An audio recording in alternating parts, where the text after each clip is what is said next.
नमस्कार दोस्तों, आप ही एक पेंशनधारी हैं और आप सामाजिक सुरक्षा योजना के तहत पेंशन का लाभ ले रहे हैं, तो ये वीडियो आपके लिए फायदेमंद साबित होगा। तो दोस्तों, आप हमारे यूट्यूब चैनल इमित्र ज्ञान पर पहली बार वीडियो देख रहे हैं तो चैनल को लाइक एंड कमेंट करें और सब्सक्राइब करें, जिससे आपको नवीनतम योजना की अपडेट के बारे में जानकारी प्राप्त हो सके। तो दोस्तों, बात करते हैं पेंशनधारियों की पेंशन में बढ़ोतरी हुई तो वे कब आएगी और बढ़ी हुई पेंशन पेंशनधारियों की 2-3 महीनों से पेंशन अटकी हुई है और 1 महीने की पेंशन सरकार ने पेंशनधारियों के खातों में 15 जुलाई को जमा की है। 2-3 महीने से पेंशन नहीं आने के कारण है कि कई पेंशनधारियों ने अभी तक पेंशन सत्यापन नहीं करवाया और कई पेंशनधारियों के पेंशन के दस्तावेज जांच के दायरे में हैं, क्योंकि राजस्थान में पेंशन योजना में सबसे बड़ा घोटाला हुआ है। युवा और मर्द लोग ले रहे हैं वृद्धा पेंशन। प्रदेश में 5 लाख से ज्यादा लोग फर्जी पेंशनधारी बने हुए हैं। राजस्थान में वृद्धावस्था पेंशन के पात्र लोगों की मृत्यु के बावजूद उनके परिजनों ने पेंशन का लाभ उठाया है। वहीं कई विधवाओं ने पुनर्विवाह करने के बावजूद पेंशन अर्जित की है।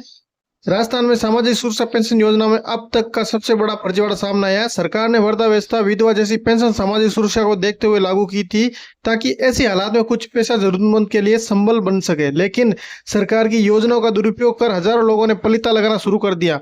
प्रदेश भर में 5 लाख से ज्यादा ऐसे लोग हैं जिसमें युवा वर्ग बनकर पेंशन, मृत्यु के बाद भी परिवार को पेंशन और पुनर्विवाह होने के बावजूद पेंशन उठा रहे हैं। अब सामाजिक न्याय एवं अधिकारिता विभाग हेड ऑफिस जयपुर ने सभी जिलों के विभाग के उप निदेशकों को पत्र भेजकर इनकी रिकवरी करने का निर्देशित किया है। अब विभाग इन लोगों से रिकवरी करने के तरीकों पर विचार विमर्श कर रहा है। कुछ मामलों में मृत व्यक्ति के नाम पर खाते चलते रहे और वर्षों तक पेंशन की रकम उठाई जाती रही। कई जगह कम उम्र छिपाकर वृद्धावस्था पेंशन ली गई है। वहीं कई विधवा महिला पुनर्विवाह के बावजूद पेंशन लेती रही, लेकिन कोई सत्यापन नहीं हुआ। इस पूरे फर्जीवाड़े ने सिर्फ सरकारी सिस्टम की निगरानी पर सवाल उठाए हैं, बल्कि जरूरतमंद लोगों का हक भी मारा है। अब विभाग स्तर पर जांच शुरू हुई है, लेकिन बड़ा सवाल यह है कि क्या इस लापरवाही की जिम्मेदारी भी तय की जाएगी।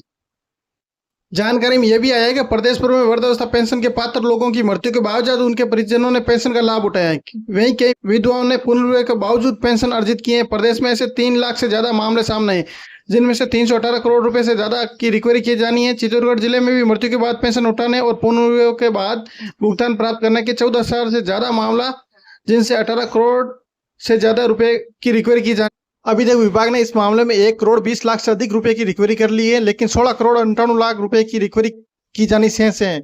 इस रिकवरी को लेकर विभाग ने प्रयास तेज कर दिए गए हैं। जानकारी के अनुसार जिले में कई लोग ऐसे भी हैं जिनकी वृद्धावस्था पेंशन की पात्रता की आयु से कम आयु होने के बावजूद उन्होंने पेंशन उठाई है। ऐसे 3,164 मामले चित्तौड़गढ़ जिले में सामने आए हैं, जिसमें 40 से 45 साल के आयु के लोगों ने वृद्धावस्था पेंशन का भुगतान उठाया। अब ऐसे लोगों से होगी वसूली।